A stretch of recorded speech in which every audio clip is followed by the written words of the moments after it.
আমার মা বোনেরা, কোরআনের সাথে সম্পর্ক রাখতে হবে। আমার মেয়েকে আমি হাফেজা বানাবো, আমার সন্তানকে আমি হাফেজ বানাবো, আমার মেয়েকে আলেমা বানাবো, আমার মেয়েকে হাফেজা বানাবো। আল্লাহু আকবার। কাশীপুর এলাকার জন্য আমি তো মনে করি আল ফাতা মহিলা মাদ্রাসা এটা আমার জন্য রহমত, এটা আমাদের জন্য রহমত। রব্বুল আলামিন সুযোগ করে দিয়েছেন।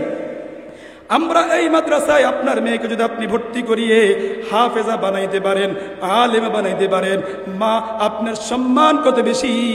আল্লাহর রাসূল বলেছেন, ক্বালান নবিয়্যু সাল্লাল্লাহু আলাইহি ওয়াসাল্লাম, আল্লাহর নবী বিশ্বনবী জনাবে রাসূলুল্লাহ সাল্লাল্লাহু আলাইহি ওয়াসাল্লাম বলেছেন, يقال لصاحب القرآن اقرأ وارتق ورتل كما كنت ترتل في الدنيا فإن منزلك عند آخر آية تقرأها।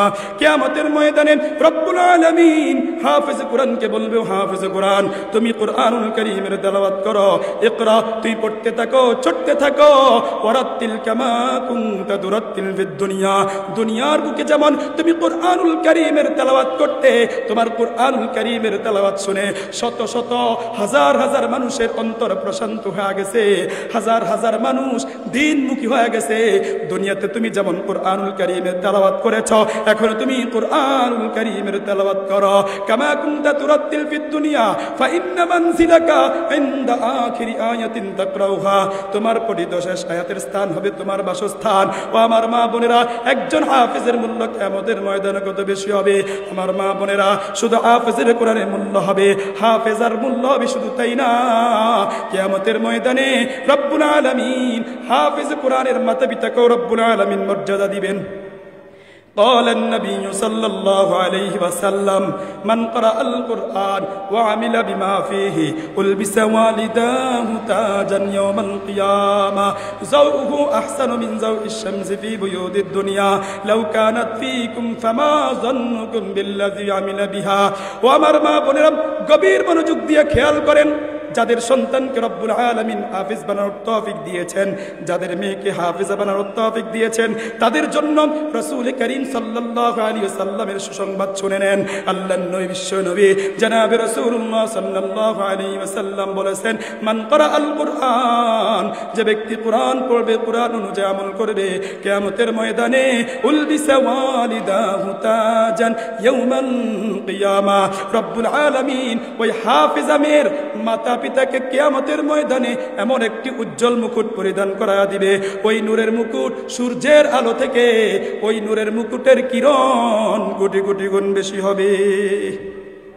ও আমার মা বোন, একটু চিন্তা করিয়া দেখেন, আল্লাহর নবী বিশ্বনবী জনাবে রাসূলুল্লাহ সাল্লাল্লাহু আলাইহি ওয়াসাল্লাম বলেছেন, ও আমার সাহাবায়ে কেরামরা, কিয়ামতের ময়দানে হাফেজ কোরআনের মাতা পিতাকে রব্বুল আলামিন যদি এমন মর্যাদা দেন, তাহলে তোমরা কি চিন্তা করেছ, তোমরা কি ভেবেছ কিয়ামতের ময়দানে একজন হাফেজ কোরআনের মর্যাদা কত বেশি হতে পারে?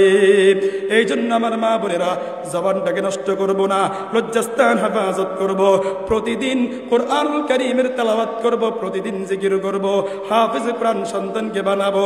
এজন্য কই চমৎকার ভাষায় বলেছেন, জিস শখস নে কোরআন को सीनों में बसाया, जिस शख्स ने कुरान को सीनों में बसाया, फिरदौस मुअल्ला में मका अपना बनाया। जिस शख्स के औलाद हुए हाफिज कुरान, जिस शख्स के औलाद हुए हाफिज कुरान, महशर में मिलेगा उसे एक ताज दुर्गशा, दसने किया हर हर्फ में पाता है मुसलमान, यूं काबिल सदर इश्क है हर हामिल कुरान। ये राज किसी को नहीं मालूम के मोमिन, ये राज किसी को नहीं मालूम के मोमिन, कारी ये नजर आता है हकीकत में है कुरान। এই জন্য আমার মা বোনেরা, কোরআনুল কারীমের তেলাওয়াত করব, বেশি বেশি করে মাওলা পাকের জিকির করব, ইস্তিগফার করব। আপনি যদি শুধুই পড়েন সুবহানাল্লাহ সুবহানাল্লাহ, আল্লাহর রাসূল সাল্লাল্লাহু আলাইহি ওয়াসাল্লাম বলেছেন, উম্মতেরা শোনো, সুবহান সুবহানাল্লাহর ওজন কত তোমরা জানোনি? সুবহানাল্লাহ আযমু মিন উহুদিন, আলহামদুলিল্লাহ আযমু মিন উহুদিন, আল্লাহু আকবার আযমু মিন উহুদিন, লা ইলাহা ইল্লাল্লাহ আযমু মিন উহুদিন। সুবহানাল্লাহর পাওয়ার, সুবহানাল্লাহর ওজন উহুদ পাহাড় থেকেও বেশি, আলহামদুলিল্লাহর ওজন উহুদ পাহাড় থেকেও বেশি, আল্লাহু আকবারের ওজন উহুদ পাহাড় থেকেও বেশি। এই জন্য আমার মা বোনেরা বেশি বেশি জিকির করতে হবে, বেশি বেশি পড়তে হবে সুবহানাল্লাহ, আলহামদুলিল্লাহ, আল্লাহু আকবার, লা ইলাহা ইল্লাল্লাহ। আল্লাহর নবী বিশ্বনবী জনাবে রাসূলুল্লাহ সাল্লাল্লাহু আলাইহি ওয়াসাল্লাম বলেন, যে ব্যক্তি পড়বে সুবহানাল্লাহ ওয়ালহামদুলিল্লাহ ওয়া লা ইলাহা ইল্লাল্লাহ আল্লাহু আকবার, আল্লাহর রাসূল বলেন প্রতি হরফের বিনিময় আল্লাহ পাক রব্বুল আলামিন তার আমলনামার মধ্যে কমপক্ষে 10টা নেকি করে লিখে দিবেন। এই জন্য আমার মা বোনেরা হিম্মত করেন, নিয়ত করেন প্রতিদিন ফজরের পরে পড়ব সুবহানাল্লাহি ওয়ালহামদুলিল্লাহ ওয়া লা ইলাহা ইল্লাল্লাহ আল্লাহু আকবার 100 বার পড়ব। প্রতিদিন 100 বার যোহরের পরে পড়বেন লা ইলাহা ইল্লাল্লাহ, মনে মনে পড়েন লা ইলাহা ইল্লাল্লাহ, লা ইলাহা ইল্লাল্লাহ। আপনি প্রতিদিন যোহরের পর 100 বার পড়বেন, রব্বুল আলামিন আপনার আমলনামার মধ্যে 4 লক্ষ নেকি লিখে দিবেন। এই জন্য আমার মা বোনেরা আল্লাহর নবী বিশ্বনবী জনাবে রাসূলুল্লাহ সাল্লাল্লাহু আলাইহি ওয়াসাল্লাম বলেছেন, মান ক্বালা লা ইলাহা ইল্লাল্লাহ মুখলিসান দাখালাল জান্নাহ। আল্লাহর নবী বলেছেন, যেই ব্যক্তি খালিস নিয়তে পড়বে লা ইলাহা ইল্লাল্লাহ, আল্লাহ রাব্বুল আলামিন তাকে জান্নাত দান করে দিবেন। এই জন্য আমার মা বোনেরা ফজরের পরে কমপক্ষে 100 বার পড়বেন সুবহানাল্লাহি ওয়ালহামদুলিল্লাহ ওয়া লা ইলাহা ইল্লাল্লাহ আল্লাহু আকবার। প্রতিদিন যোহরের পরে কমপক্ষে 100 বার পড়বেন লা ইলাহা ইল্লাল্লাহ, লা ইলাহা ইল্লাল্লাহ। প্রতিদিন 100 বার আসরে পড়ে পড়বেন সাল্লাল্লাহু আলাইহি ওয়াসাল্লাম, সাল্লাল্লাহু আলাইহি ওয়াসাল্লাম একবার পড়বেন। আল্লাহর রাসূল বলেছেন, আমার আপনার জন্য রব্বুল আলামিন 10টা নেকি দান করে দিবেন, 10টা রহমত দান করে দিবেন, 10টা মর্যাদা বাড়া দিবেন, 10টা গুনাহ রব্বুল আলামিন ক্ষমা করে দিবেন। প্রতিদিন এশারের পরে পড়বেন 100 বার পড়বেন আস্তাগফিরুল্লাহ, আস্তাগফিরুল্লাহ, আস্তাগফিরুল্লাহ, আস্তাগফিরুল্লাহ। আল্লাহর নবী বিশ্বনবী জনাব রাসূলুল্লাহ সাল্লাল্লাহু আলাইহি ওয়াসাল্লাম বলেন, প্রতিদিন আমি 100 বার ইস্তিগফার করতাম আস্তাগফিরুল্লাহ, আস্তাগফিরুল্লাহ। ও আমার মা বোন একটু চিন্তা করিয়া দেখেন না, আমার আপনার নবী বিশ্বনবী জনাব রাসূলুল্লাহ সাল্লাল্লাহু আলাইহি ওয়াসাল্লামের কোনো গুনাহ নাই, তারপরেও তিনি উম্মতদেরকে শিক্ষা দেওয়ার জন্য, ঈমানদার মুমিন বান্দা বান্দির জন্য তিনি প্রতিদিন 100 বার ইস্তিগফার করতেন। ও আমার মা বোনেরা, জিনার কোনো গুনাহ ছিল না, তিনি যদি প্রতিদিন 100 বার ইস্তিগফার করতেন, আমার আপনার গুনার তো কোনো শেষ নাই। আমরা তো সারাদিন গুনার মধ্যে ব্যস্ত, তাহলে কি পরিমাণ আমাদেরকে ইস্তিগফার করা দরকার। এই জন্য আমার মা বোন নিয়ত করে হিম্মত করেন, প্রতিদিন এশারের পর 100 বার পড়ব আস্তাগফিরুল্লাহ, মনে মনে পড়েন আস্তাগফিরুল্লাহ, আস্তাগফিরুল্লাহ, আস্তাগফিরুল্লাহ, আস্তাগফিরুল্লাহ। ক্বালান নবিয়্যু সাল্লাল্লাহু আলাইহি ওয়াসাল্লাম, আল্লাহর নবী বিশ্বনবী জনাবে রাসূলুল্লাহ সাল্লাল্লাহু আলাইহি ওয়াসাল্লাম বলেছেন, মান ক্বালা আস্তাগফিরুল্লাহাল আযীম الذي لا إله إلا هو الحي القيوم وأتوب إليه ثلاثا غفرت له ذنوبه।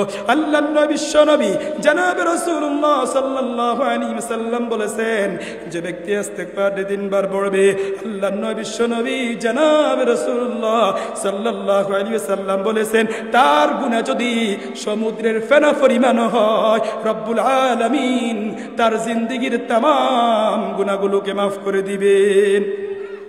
এই জন্য আমার বামরেরা, আমরা হাদিসের উপর নগদে আমল করি, সকলেই মুতাওয়াজ্জিহ হন, চোখ বন্ধ করেন, 3 বার পড়েন আস্তাগফিরুল্লাহাল আযীম الذي لا إله إلا هو الحي القيوم وأتوب إليه أستغفر الله العظيم الذي لا إله إلا هو الحي القيوم وأتوب إليه أستغفر الله العظيم الذي لا إله إلا هو الحي القيوم وأتوب إليه। আপনি ইস্তেগফারটি পড়লেন 3 বার আর রাসূল বলেন আপনার জীবনের সমস্ত গুনাহগুলো রব্বুল আলামিন মাফ করে দিলেন।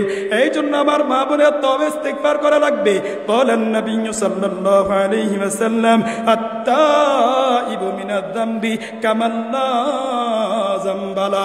আল্লাহর নবী বিশ্বনবী জনাবে রাসূলুল্লাহ সাল্লাল্লাহু আলাইহি ওয়াসাল্লাম বলেন তওবাকারী ব্যক্তি তো ওই ব্যক্তির মতো হয়ে যায় যার কোনো গুনাহ থাকে না। এই জন্য আমার মা বোনেরা তওবা ইস্তেগফার করবেন। আল্লাহর রাসূল সাল্লাল্লাহু আলাইহি ওয়াসাল্লাম বলেছেন মান লাজিমাল ইস্তিগফার জাআলাল্লাহু লাহু মিন কুল্লি দায়কিন মাখরাজা ওয়া মিন কুল্লি হাম্মিন ফারাজা ওয়া রাযাকাহুল্লাহু মিন আইসু লা ইয়াহতাসিব। আল্লাহর নবী বিশ্বনবী জনাবে রাসূলুল্লাহ সাল্লাল্লাহু আলাইহি ওয়াসাল্লাম বলেছেন যে ব্যক্তি ইস্তেগফারকে লাজিম করে নিবে, ইস্তেগফারকে আবশ্যক করে নিবে, চলতে ফিরতে ইস্তেগফার করবে, ভাত রান্না করতে করতে ইস্তেগফার করবে, ঘর যাও দিদি ইস্তেগফার করবে, আল্লাহু আকবার ব্যবসা বাণিজ্য করতে করতে ইস্তেগফার করবে। আল্লাহর রাসূল বলেন যে ব্যক্তি ইস্তেগফারকে লাজিম করে নিবে জাআলাল্লাহু লাহু মিন কুল্লি দায়কিন মাখরাজা। রব্বুল আলামিন তার যত পেরেশানি আছে, সংকট আছে, সকল সংকটে রব্বুল আলামিন দূর করে দিবেন। অমিন কুল্লি হাম্মিন ফারাজা, আল্লাহর রাসূল বলেন দুশ্চিন্তা দূর করে দিবেন, পেরেশানি দূর করে দিবেন। ওয়া রাযাকাহুল্লাহু মিন আইসু লা ইয়াহতাসিব, রব্বুল আলামিন তার জন্য কোত্থেকে রিজিকের ব্যবস্থা করবেন। আল্লাহ রব্বুল আলামিন বলেন, আল্লাহর রাসূল বলেন তোমরা কল্পনাও করতে পারবে না, ধারণাতীত রিজিক আল্লাহ পাক ব্যবস্থা করে দিবেন। এই জন্য আমার মা বোনেরা ইস্তেগফারকে লাজিম করতে হবে। আপনি যত বেশি ইস্তেগফার করবেন, যত বেশি আপনি জিকির করবেন, আপনার অন্তরে প্রশান্তি আসবে।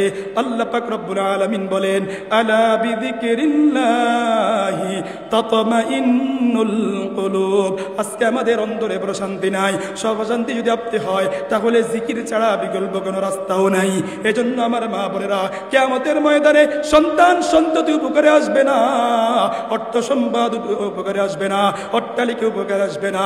আল্লাহ পাক রব্বুল আলামিন বলেন ইয়াউমা লা ইয়ানফাউ মালু ওয়ালা বানুনা ইল্লা মান আতাল্লাহা বিকলবিন সালিম। রব্বুল আলামিন বলেন কিয়ামতের ময়দানে অর্থ সম্পদ কাজে আসবে না, সন্তান সন্ততি কাজে আসবে না, যদি কলবে সালিমের মালিক হতে পারেন। আপনার অন্তরকে যদি আপনি জিকির করিয়া ইস্তেগফার করিয়া অন্তরকে যদি পরিশুদ্ধ করতে পারেন তাহলে আল্লাহ পাক রব্বুল আলামিন আপনাকে জান্নাত দান করে দিবেন। এই জন্য আমার মা বোনেরা বেশি বেশি জিকির করতে হবে।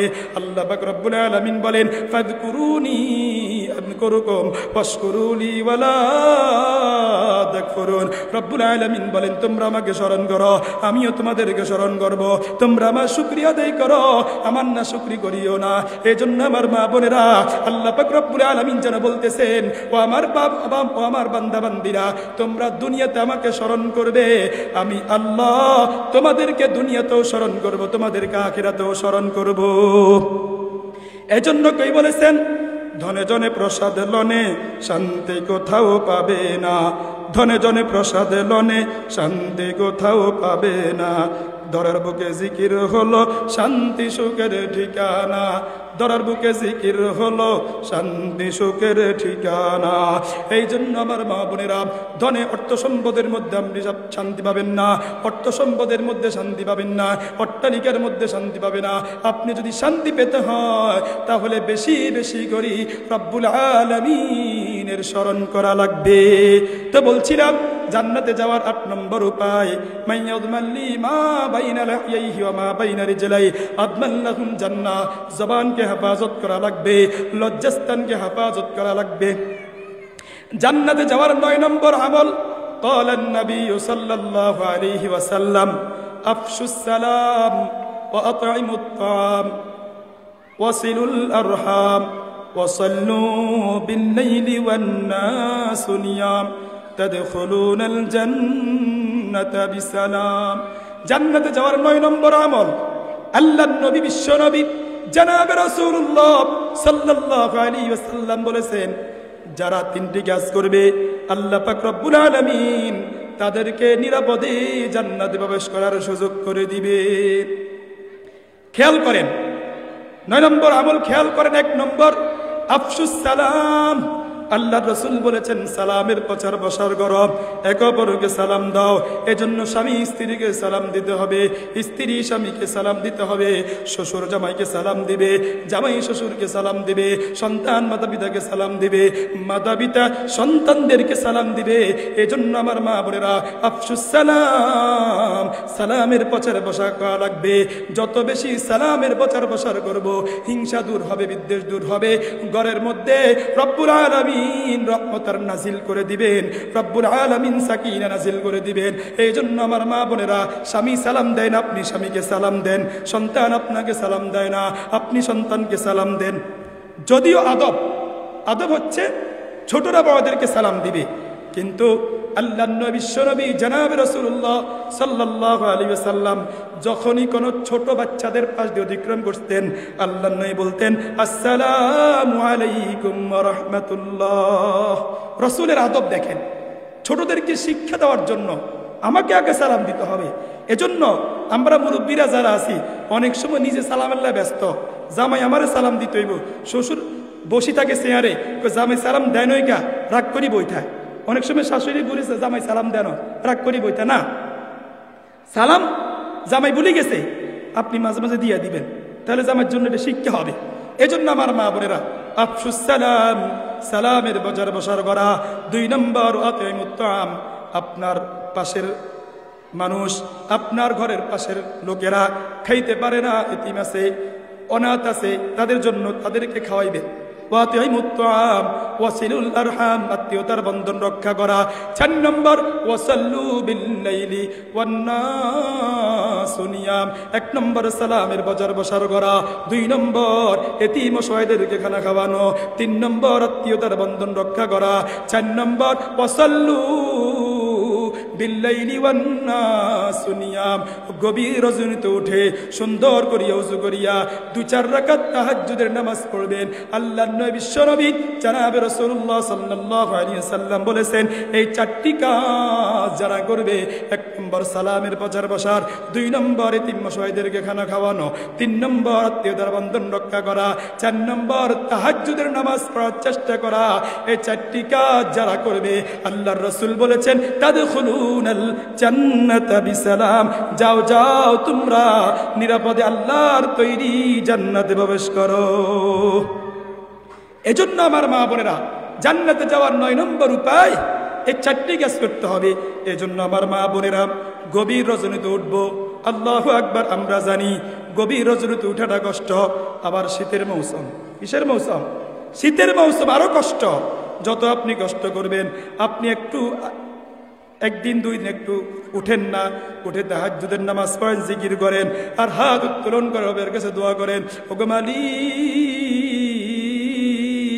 আমার মতো গুনাহগার কেউ নাই, আমার মতো নাফরমান কেউ নাই, আমার মতো নাফরমান কেউ নাই।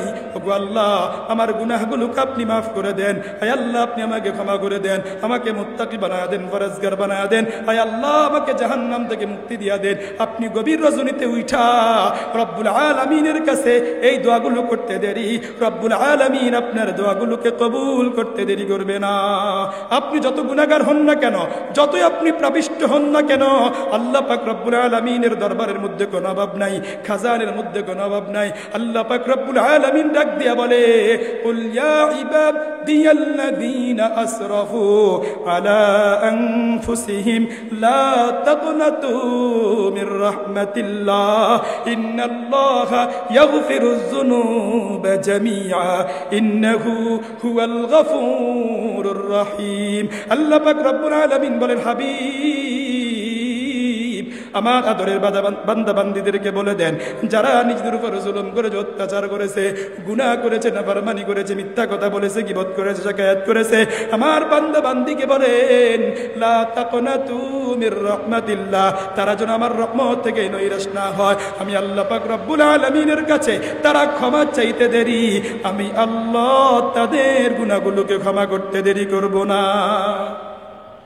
এই জন্য আমার মা বোনেরা, আপনি রবের কাছে দোয়া করবেন, ক্ষমা চাইবেন, রব্বুল আলামিন মাফ করে দিবেন। জান্নাতে যাওয়ার 10 নম্বর আমল, আল্লাহর নবী বিশ্বনবী জনাবে রাসূলুল্লাহ সাল্লাল্লাহু আলাইহি ওয়াসাল্লাম বলেছেন, মান সাল্লাল বারাদাইন দাখালাল জান্নাহ। আল্লাহর নবী বিশ্বনবী জনাবে রাসূলুল্লাহ সাল্লাল্লাহু আলাইহি ওয়াসাল্লাম বলেছেন, যেই ব্যক্তি ফজরের নামাজ এবং জোহরের নামাজের ব্যাপারে যত্নবান হবে, অর্থাৎ গুরুত্ব সহকারে আদায় করবে। সাধারণত আমরা জোহরের নামাজ পড়ি, আসরের নামাজ পড়ি, দেখা যায় আমরা মাগরিবের আসরের নামাজ আমরা পড়ি না, হেলায় দুলায় চলে যায়। জহুর পড়ি, মাগরিব পড়ি, আশা পড়ি, ফজরের সময় আমরা ঘুমাইয়া থাকি, আসরের সময় আমরা খেলাধুলা নিয়ে ব্যস্ত থাকি অথবা ঘুমাইয়া যাই। এজন্য বিশেষ করে আবারও বলছেন, আল্লাহ রসুল গুরুত্ব বোঝানোর জন্য বলছেন, মান সাল্লাল বারাদাইন দাখালাল জান্নাহ। যেই ব্যক্তি উত্তমভাবে গুরুত্ব সহকারে ফজরের নামাজ পড়বে এবং আসরের নামাজ পড়বে, আল্লাহর রাসূল বলেন দাখালাল জান্নাহ, ওই ব্যক্তি জান্নাতে প্রবেশ করবে। আমার মা বলে কোট করেন, জান্নাতে যাওয়ার 1 নম্বর উপায় 5 ওয়াক্ত নামাজ পড়া, জান্নাতে যাওয়ার 2 নম্বর উপায় সকাল সন্ধ্যায় সাইয়্যিদুল ইস্তিগফার পাঠ করা, জান্নাতে যাওয়ার 3 নম্বর উপায় উত্তম রূপে ওযু করিয়া 2 রাকাত সালাত আদায় করা, জান্নাতে যাওয়ার 4 নম্বর আমল উত্তম রূপে ওযু করিয়া কালিমায়ে শাহাদাত পাঠ করা, জান্নাতে যাওয়ার আল্লাহু আকবার 6 নম্বর আমল আয়াতুল কুরসি পাঠ করা, আযানের উত্তর দেওয়া 7 নম্বর, 8 নম্বর ওই 3টি কাজ করা, 9 নম্বর জবান আর লজ্জাস্থান হেফাজত করা, 10 নম্বর বলছিলাম 10 নম্বর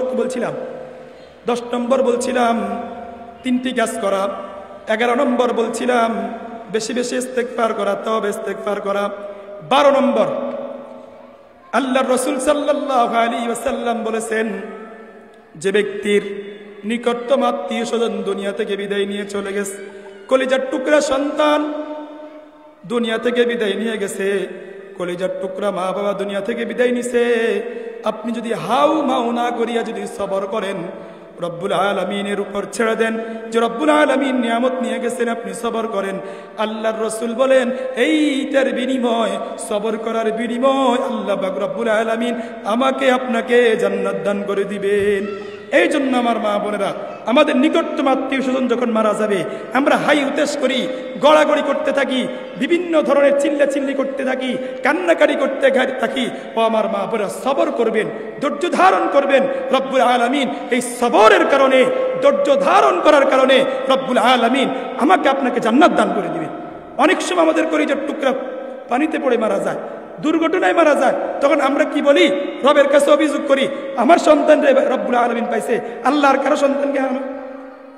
নাউযুবিল্লাহি মিন যালিক। আপনার বড় দরকার ছিল, রব আমাকে সন্তান দিয়েছেন, সন্তান দেওয়ার মালিক আল্লাহ। আমাদের সমাজের মধ্যে এমন মানুষও তো আছে যাদের কোনো সন্তান নাই, কোনো মেয়ে নাই, ছেলে নাই, কিচ্ছু নাই, তো রব্বুল আলামিন আমাকে সন্তান দিয়েছেন, রব নিয়ে গেছেন। আপনি সবর করবেন, এই সবরের বিনিময় রব্বুল আলামিন আপনাকে জান্নাত দান করে দিবেন। এজন্য সবর করা। ইন্নামা ইউওয়াফাস সাবিরুনা আজরাহুম বিগাইরি হিসাব। আপনি যখন সবর করবেন, রব্বুল আলামিন আপনাকে পরিপূর্ণ জাযা দিবেন। এইজন্য আমার মা বোনেরা, সবর করতে হবে। 12 নম্বর জান্নাতে যাওয়ার 12 নম্বর আমল। আমাদের অনেক মুরব্বী আছে যে বয়স্ক হয়ে যাওয়ার পরে চোখের জ্যোতি চলে যায়, এটার বিনিময় রব্বুল আলামিন জান্নাত রাখছেন। যদি কোনো মা মনে করে, কোনো বাবা মনে করে যে আমার চোখের জ্যোতি আল্লাহ তাআলা নিয়ে গেছেন, যদি আপনি সবর করেন, ও আমার মা, ও আমার বাবা, শুনেন, আল্লাহ পাক রব্বুল আলামিন এই সবর করার কারণে আল্লাহ পাক রব্বুল আলামিন আপনাকেও জান্নাত দান করে দিবেন। আরে ভাই, ও আমার মা বোনেরা, রব তো চান যে কোনো একটা উপায় আসেনি, বান্দাকে মাফ করার কোনো একটা কি আসেনি? উপায় পাইনি, অজুহাত পাইনি। রব তো অজুহাত তালাশ করেন, রব অজুহাত পাইলে জান্নাত দিয়ে দিবেন। এই জন্য আমার মা বোনেরা, আমরা আমল করতে হবে, আমলের বিকল্প নাই। আল্লাহ পাক রব্বুল আলামিন বলেন, মান আমিলা সালিহাম মিন যাকারিন আও উনসা ওয়া হুয়া মুমিনুন ফালানুহইয়ান্নাহু হায়াতান তাইয়্যিবা ওয়া লানাজজিয়ান্নাহুম আজরাহুম বিআহসানি মা কানু ইয়ামালুন। নারী হোক আর পুরুষ হোক, আমাদেরকে আমলে জিন্দেগি গঠন করা লাগবে। জান্নাতে যাওয়ার 13 নম্বর আমল হচ্ছে তাকওয়া অবলম্বন করা, তাকওয়ার জিন্দেগি গঠন করা। আল্লাহ তাআলা বলেন, উইদ্দাত লিল মুত্তাকিন। সুবহানাল্লাহ। রব্বুল আলামিন বলেন যে মুত্তাকিনদের জন্য জান্নাতকে প্রস্তুত করে রেখেছি। উইদ্দাত লিল মুত্তাকিন, যারা মুত্তাকি হবে, তাকওয়ার পথ অবলম্বন করবে, রব্বুল আলামিন তাদের জন্য রব্বুল আলামিন জান্নাতকে প্রস্তুত করে রেখেছেন। এজন্য আমার মা বোনেরা, তাকওয়া অর্জন করা লাগবে, তাকওয়া অর্জন করা লাগবে। হযরত আলী রাদিয়াল্লাহু তাআলা আনহু তাকওয়ার ব্যাখ্যা করতে গিয়ে বলেছেন, আত-তাকওয়া হিয়াল খাউফু মিনাল জালিল ওয়াল আমালু বিত-তানজিল ওয়াল কানাআতু বিল কালিল ওয়াল ইসতি'দাদু লিয়াউমির রাহিল। হযরত আলী রাদিয়াল্লাহু তাআলা আনহু বলেন, আত-তাকওয়া হিয়াল খাউফু মিনাল জালিল, তাকওয়া হচ্ছে মহামহিয়ান আল্লাহ সুবহানাহু ওয়া তাআলাকে ভয় করা। আমি প্রকাশ্যে এবং গোপনে রব্বুল আলামিনকে ভয় করব।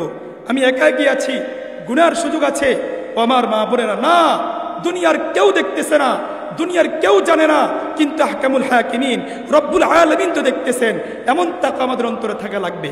এক নম্বর, আত-তাকওয়া হিয়াল খাউফু মিনাল জালিল, তাকওয়া হচ্ছে মহামহিয়ান আল্লাহ সুবহানাহু ওয়া তাআলাকে ভয় করা। ওয়াল আমালু বিত-তানজিল, কোরআন অনুযায়ী আমল করা। কোরআন বলছে মিথ্যা কথা বলবো না, মিথ্যা বলবো না। কোরআন বলছে গীবত করা যাবে না, গীবত করবো না। কোরআন বলছে চগলখড়ি করা যাবে না, চগলখড়ি করবো না। কোরআন বলছে অশ্লীল কথা অশ্লীল কথা বলা যাবে না, অশ্লীল কথা বলা যাবে না। কোরআন বলছে পরকীয়া করা যাবে না, পরকীয়া করবো না। কোরআন বলছে অবৈধ রিলেশন রাখা যাবে না, আমরা অবৈধ রিলেশন রাখবো না। কোরআন বলছে ব্যভিচারের কাছেও যেও না, আমরা ব্যভিচারের কাছেও যেও না। কোরআন বলছে গান বাদ্য শোনা যাবে না, নাটক দেখা যাবে না, সিনেমা দেখা যাবে না, আমরা সিনেমা দেখবো না, নাটক দেখবো না, জি বাংলা দেখবো না। আল্লাহু আকবার। হযরত আলী রাদিয়াল্লাহু তাআলা আনহু বলেন, আত-তাকওয়া হিয়াল খাউফু মিনাল জালিল, তাকওয়া হচ্ছে মহামহিয়ান আল্লাহ সুবহানাহু ওয়া তাআলাকে ভয় করা। ওয়াল আমালু বিত-তানজিল, কোরআন অনুযায়ী আমল করা। ওয়াল কানাআতু বিল কালিল, অল্পে দুষ্ট থাকা। ৪ নম্বর, ওয়াল ইসতি'দাদু লিয়াউমির রাহিল, সর্বদাই মৃত্যুর জন্য প্রস্তুত থাকার নাম হচ্ছে তাকওয়া। ও আমার মা, একটু চিন্তা করেন, মৃত্যুর চিন্তা আমার আসেনি? আমাকে আপনাকে তো একদিন মৃত্যুবরণ করতেই হবে। কুল্লু নাফসিন যায়িকাতুল মাউত, এই পৃথিবীতে জন্মাইলে মৃত্যুবরণ করতে হয়, কিন্তু আজকে আমরা মৃত্যুবরণ করতে হবে, এটা আমরা গাফেল। এজন্য আমার মা বোনেরা, মৃত্যুর কথা বেশি বেশি স্মরণ করা। ওয়াল ইসতি'দাদু লিয়াউমির রাহিল, সর্বদাই মৃত্যুর জন্য প্রস্তুত থাকা লাগবে। কখন জানি আমার মৃত্যু চলে আসে। যখন মৃত্যু চলে আসবে, 1 মিনিট আমাকে সুযোগ দেওয়া হবে না, 1 মুহূর্ত সুযোগ দেওয়া হবে না। আল্লাহ পাক রব্বুল আলামিন বলেন, ইযা জাআ আজালুহুম লা ইস্তাখিরুনা সাআতান ওয়া লা ইস্তাকদিমুন, মৃত্যুর সময় যখন চলে আসবে, আজরাইল আলাইহিস সালাতু ওয়াস সালাম বিন্দু পরিমাণও সময় আমাকে আপনাকে দিবে না। এই জন্য আমার মা বোনেরা, মৃত্যুর আগে আমাদেরকে মৃত্যুর সামানা তৈরি করা লাগবে। আল্লাহ পাক রব্বুল আলামিন বলেন, ইয়া আইয়ুহাল্লাযীনা আমানুত্তাকুল্লাহ ওয়াল তানজুর নাফসুম মা কদ্দামাত লিগাদিন ওয়াত্তাকুল্লাহ ইন্নাল্লাহা খাবীরুম বিমা তা'মালুন। আল্লাহ পাক রব্বুল আলামিন বলেন, হে ঈমানদারগণ, হে বিশ্বাসীগণ, ইত্তাকুল্লাহ, আল্লাহ পাক রব্বুল আলামিনকে ভয় করো। ওয়াল তানজুর নাফসুম মা কদ্দামাত লিগাদ, প্রত্যেকটা মানুষকে চিন্তা করা উচিত, প্রত্যেক মা বোনকে চিন্তা করা উচিত, পরকালের জন্য আমি কি প্রেরণ করতেছি, আমার পরকালের অবস্থা কি হবে, আমার আখিরাতের কি অবস্থা হবে। রব্বুল আলামিন তো সবকিছুর খবর রাখেন। ও আমার মা বোন, একটু চিন্তা করিয়া দেখেন, আমার মা একদিন দুনিয়াতে ছিল, এখন আমার মা নাই। আমার বাবা দুনিয়াতে ছিল, আমার বাবা দুনিয়াতে নাই। আমার সন্তান দুনিয়াতে ছিল, এখন আমার সন্তান দুনিয়াতে নাই। ও আমার মা বোন, একটু চিন্তা করিয়া দেখেন না, আমার এই সৌন্দর্য থাকবে না, আমার এই চেহারার ফেসকারিন থাকবে না, আমার এই চামড়ার স্বদেশ থাকবে না, একদম এগুলা সৌন্দর্য একদিন চলে যাবে, সৌন্দর্য একদিন বিলীন হয়ে যাবে। আমাকে আপনাকে তো মাটির ভিতরে ঢুকতে হবে। চিন্তা করে দেখেন, যখন কারেন্ট চলে যায়, ঘর যখন অন্ধকার হয়ে যায়, পাগল পারা হয়ে যায়, অন্তরে ভয় ঢুকে যায়, গভীর রজনীতে অন্তরে ভয় ঢুকে যায়, ঘর থেকে একটা আমরা ঘর থেকে বের হই না, সাথী সঙ্গে যাওয়া বের হই না। ও আমার মা বোন, একটু চিন্তা করিয়া দেখেন, এই পৃথিবীতে মানুষ আছে, ঘরে মানুষ আছে অন্ধকার, তারপরেও মনে ভয় লাগে, ঘর থেকে কিভাবে বের হব, একে কি ঘরে থাকা যাবে না। আপনি একটু চিন্তা করিয়া দেখেন, আল্লাহ পাক রব্বুল আলামিন আমাদেরকে তো এই মাটি থেকে